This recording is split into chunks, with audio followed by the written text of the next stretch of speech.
Hello, friends. This is the Zoom video for the last 2 weeks of Intro to Strength and Intro to Plyometrics.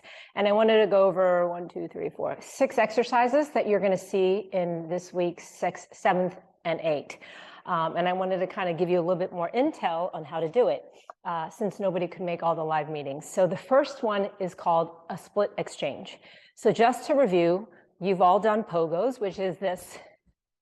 So remember, with the pogo, the ideal foot position, actually in pretty much everything plyometric, is you're not landing with the heel down. You're going to be landing in this little triangle, basically your forefoot.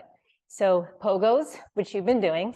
So split exchange is when one foot goes in the front and then you alternate. It's not a lunge. It looks like this.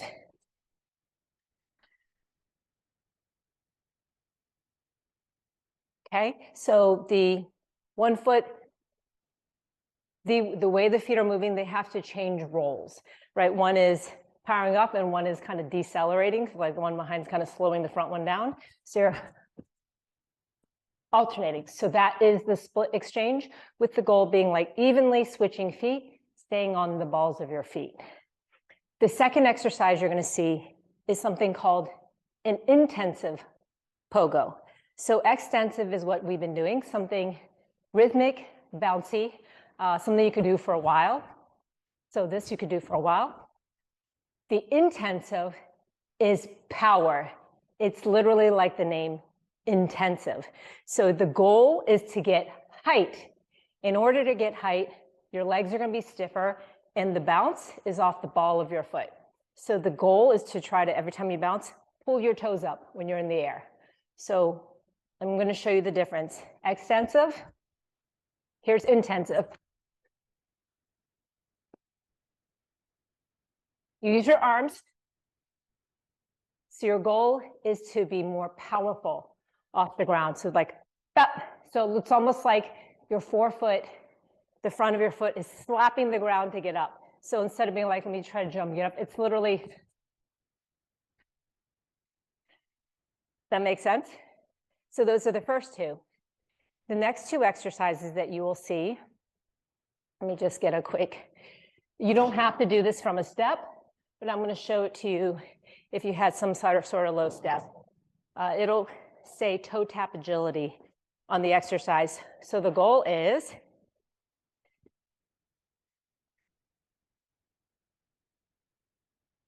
you're trying to be quick in the toe touch. So it's fast, as fast as you can. So the agility part is quick. And when you do it at first, it might be like, but then I want you to get a little quicker. So just try to work on picking up your speed, and that works on your speed and coordination. So the second one in that, one of the workouts that's usually paired with the toe tap agility, is a fast feet lateral jab. In slow motion, it looks like this. 1, 2, 1, 2, 1, 2. So my left foot comes in for a step and out. So the left foot, or the right, whatever, is literally just doing this. The other foot is only doing this. And what it will look like is, so over time, it's literally goes 1, 2, 1, 3, 1, 2, 1, 3. Does that make sense? If you were to do the other side, it'd be like, so in slow motion, this leg will only do, it only taps once, inside, outside, inside, outside. Let me see if I can get something to make you visualize it better. This might make it better if you have like a rope or a line, but I'm showing here. So it'll look like this. So, does that make sense? So and that would be for either side. That's the fast foot jab. So on this side, again, be 1, 2, 1, 2, 1, 2, 1, 2, and fast. Okay, good. So that's that exercise. You will also be doing a tuck jump. So whenever we've been practicing jumps, the tuck jump is actually more advanced than a box jump. So if you're scared of box jumps, know that if you can do a tuck jump, you can do a box jump.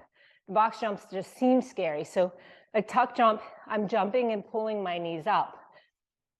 As I jump into like a cannonball. Just think when you're a kid jumping in the water, you make a cannonball. That's what it is. So a box jump is literally that same thing, but instead of landing all the way down on the ground, I land on a box. So box jumps, just bringing the floor closer. But you will be doing tuck jumps. Let me try to get a couple bounces in. So think jumping, pull your knees up. So it's not just a squat, it's not a squat jump. It's literally, if you need a couple bounces to get momentum, pull the knees. So pull the knees up. That's the tuck jump. And then the last exercise we're doing is the single leg pogo square. And this I too find very challenging. My single leg work, while it might look like, oh, Tina, you can do it, it's a challenge for me.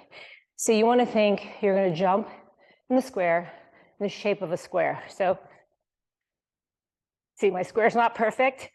So you're trying to make a square, a small square. So again, staying on the balls of your feet. So all these kind of exercises are really training your coordination in different directions.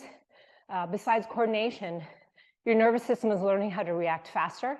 Your nervous system controls your muscles. And that's been the point of all of our exercises this past 8 weeks. If you've got any questions, remember, send me video to do form checks. And I'm here for you.